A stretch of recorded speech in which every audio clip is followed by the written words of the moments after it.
What is up, guys? Welcome back to the channel, guys. We back with our girl Kim, Miss Kimberly. Here with 7 culture shocks since moving to Sweden. I think this video is like a year or two old. But I'm doing this too. Let's get Kim. She got a goal. Let's get it to 10K by the end of the year. You know what I'm saying? Let me see. It's the 20th. If you're watching it, it's the 20th of November. In a month, let's get it to 10K. That'll be awesome. But we're going to check out these culture shocks. Y'all hit that subscribe button. Send down those recommendations. Hello, everyone, and welcome back to another video. If you're new here, then hello. My name is Kim, and I am an American who is currently living in Sweden. If moving to another country or traveling or just Sweden in general interests you, then I would highly suggest you hit that subscribe button because I am here for you making tons of videos about what it's like to live in another country, learning about a new culture, etc., etc. It's a good time. So if you're not subscribed, please hit the subscribe button and I will see you in future videos. If you are returning, then hello and welcome back, and thank you so much for joining me in another video. Before we get into today's video, 7 culture shocks that I have experienced since living in Sweden, I wanted to quickly talk to you guys about a new language app that I have been using to brush up on my Swedish. If you watched my other video where I spoke Swedish for 24 hours, then I can get by with the basic Swedish language, but I'm definitely not a pro. Hey, I still know the basic, hey do, goodbye, no hey, talk. Those the simple ones, pretty much greetings, thanks, all those things. So since filming that video, I've realized I need to brush up on my Swedish. Since I don't have my Swedish social security number, my person number, I can't go to Swedish lesson schools here in Sweden yet. So the best way for me to learn more Swedish, besides listening, is definitely by using UTalk. So UTalk has over 140 languages that you can choose from. I mean, it has Thai, it has Turkish, it has Ukrainian, Vietnamese, Welsh, Zulu, some languages I've honestly never even heard of, but it has over 140 for you to choose from. And I've used language apps in the past, but this one is super cool because it has this feature where you can record your own voice and then listen to it back compared to actual Swedish speakers, so you can kind of hear what you sound like. Yeah, I think I tried that a couple of times. I think I've been having that app for like couple of months. I was using it. I don't know. I got lazy and then, I got busy. You need to change in your I was actually using it every day. Etc. It has games, it has memory games, it has tons of different stuff on it. So it's a really, really helpful app if you want to learn any new language, because like I said, it has over 140 languages. So if you want to learn one, I guarantee to get back on that app. And guys, you can get 20% off with my link. So I will put the link at the bottom of this video. I will also put it in the description box right below this video. So if you're interested in downloading UTalk, then just click the link and you can get 20% off. And you can talk. So guys, getting into the video, 7 culture shocks that I have experienced since living in Sweden.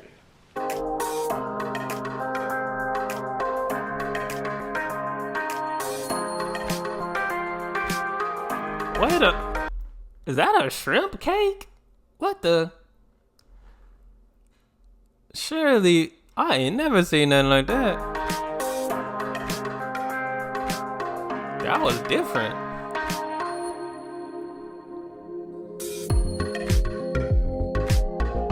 H&M. Oh, it looks nice. Number 1 is probably the most common thing that you Swedes have heard before. It's Systembolaget, the Swedish liquor store. Where I am from in America, we have tons of different liquor stores, and private citizens can own their own liquor store. So we could have 5 different individually owned liquor stores on the same block. Here in Sweden, there is one branch of liquor store, and it is owned by the government. And this, I always find this interesting, especially when I hear this, because it's crazy hearing that you can buy liquor at Walmart, any convenience, like any gas station store, and kid you not, we got about, you can find like 20 probably on the same street if you just keep going straight.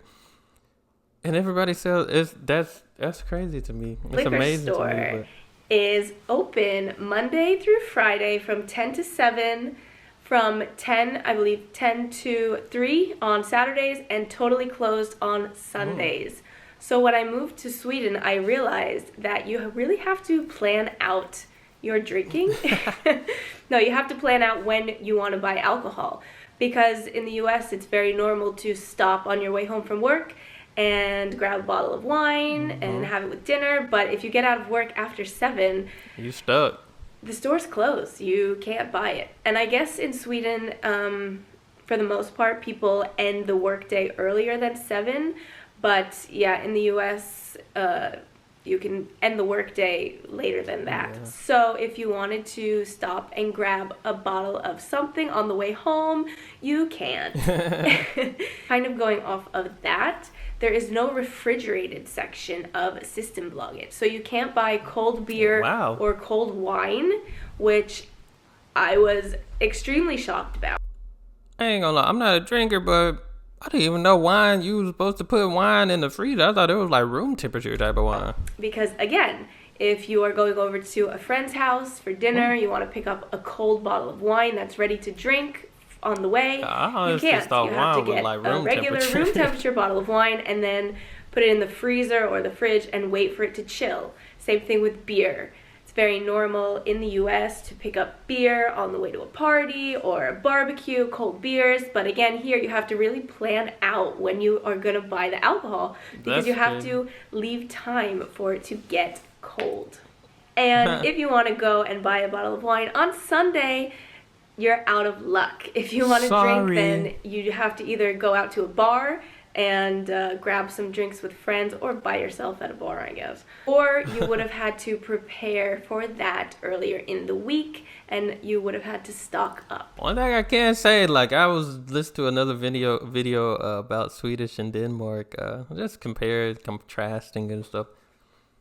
The Swedes, dude, they be on their job. You know, they got time management figured out. That's one thing I can say. They got time management figured out. That's what I'm still working on. You know what I'm saying? I gotta get better at it. Number 2 is how difficult it can be to pay for things if you're not a Swedish citizen. So Sweden has made it very simple for their citizens to pay using Swish or Bank ID. But if you're not a Swedish citizen, then it can be really difficult to pay for things. I have even had issues with using my American debit card in the store. Wow. Some places get extremely confused by the card, and I've even had one instance where she didn't understand it at the grocery store, so I wasn't even able to pay for my groceries. Because something happens here where instead of putting my PIN code in, I have to sign the receipt. And I tell people I have an American card and you have to do something so I can sign it, but this particular lady had never experienced this issue whatsoever, and her manager didn't even know how to handle it. So I had to leave all the groceries at the store, and later my fiance came and he paid. It can also be difficult to buy things online if you don't have a Swedish card. I know I personally can't buy anything. Do they have like different places where you can turn your American cash into the Swedish krona? But I think, no, I've seen in a lot of videos. I don't know why I said that now, because I've seen in a lot of videos, you know, everything is paperless. And you're not using cash, you're using card mostly, so. From Swedish websites, because I do not have a Swedish card. So when you buy something on a Swedish website, it has to connect to your bank. And I guess most times you use Bank ID, but since I don't have Bank ID, it tries to connect to my bank, and it always fails. So I literally can't buy anything from any Swedish website. The third culture shock that I have experienced since being in Sweden is learning how long it takes to speak to a customer service representative for basically any company.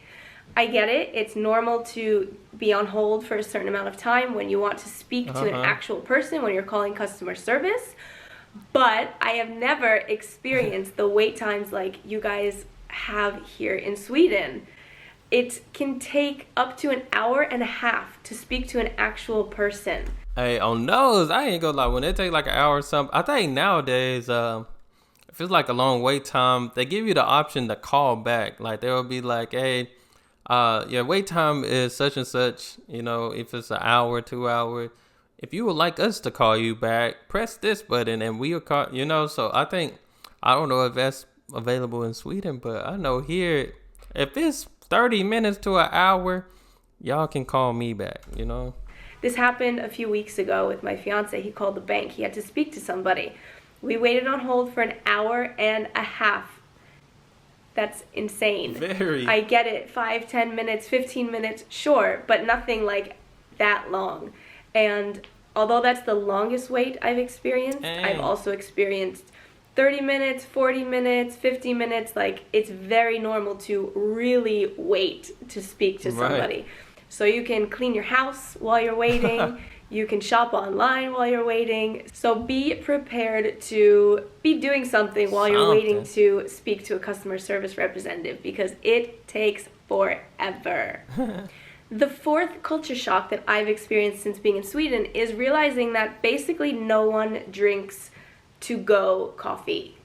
So everybody sits down and really takes time to drink their coffee. I rarely see people walking around with a to-go coffee.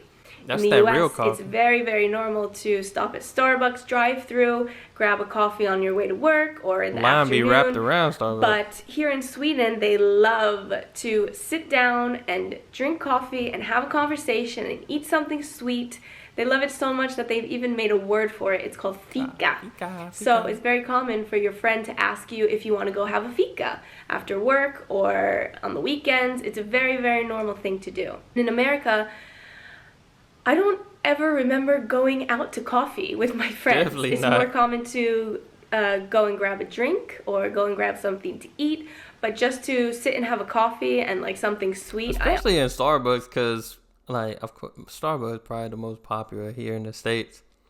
But it's so tight in there. Like, they have a few chairs. If a lot of people, like, you probably see like 5, 6 people in a Starbucks, but you probably see like 20, 30 cars wrapped around it.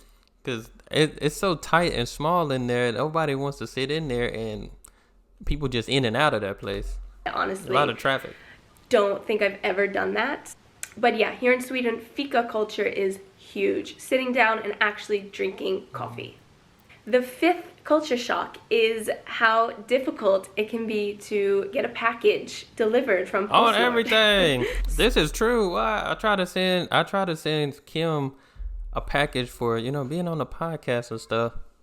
That joker did not get there, and it made it back to my house. I don't know what went on, but we need to get this situated, Sweden. I don't know what's up. Like, I sent a package like 2-3 months ago, and then I just got it back, and it was at like nighttime. The person just came and threw it on my doorstep. It's crazy. So when you get a package delivered here, they don't actually bring the package to you. You have to go and pick the package up from PostNord, which is like the post office. So you'll get a note or a text message saying that your package has arrived and you have to come and pick it up. And sometimes you'll have to pay an extra fee if it's been imported from a country outside of Sweden or Europe. I'm not sure. Oh, wow. But I know I've ordered something like from China, and my parents have sent me something from the US, and I've had to pay a fee to go and pick it up. What? And the thing with that is like, okay. All right, you have to go and pick it up. It's not a huge deal. But if you don't pick it up in time, then they just send it back. Dang. And that's what happened to me. Kind of rude, I think. So I had because I honestly, I just got a package from the Netherlands, and if I didn't check my email, even the US, they was about to send my package back. They wasn't finna call me or nothing. This year I sent a Christmas gift to my friend, and she wasn't home when it was delivered. She was visiting her parents in another city, and she wound up staying there for a few weeks. And by the time she got back home, the package had been sent back. Dang. So she didn't even get it. I had to resend it, and it's a whole thing. I don't love it. I don't know. The sixth culture shock that I have experienced in Sweden is realizing how quiet it is.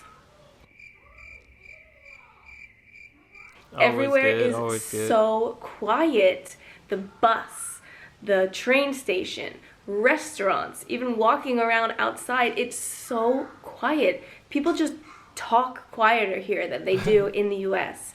Oh, Like yeah, in a it's definitely restaurant, it gonna can be be loud. full of people, but it's still like quiet. Like you don't have to raise your voice at all to talk to the people at your table.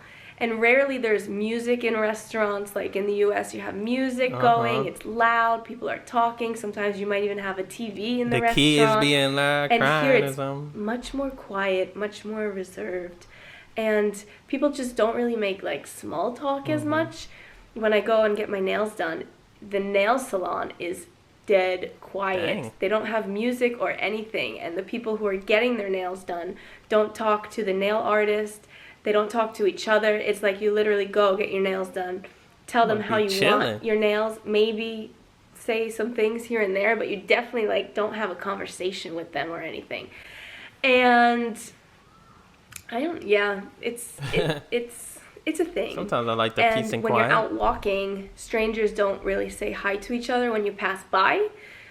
Rarely someone will like smile at you, but most of the time you just walk past the person and like pretend like you don't even see them. Just like keep looking straight or like look the other way. Very strange. Swedes are, I think, much more quiet and much more reserved than Americans. So I guess that's why that's what it is, I guess.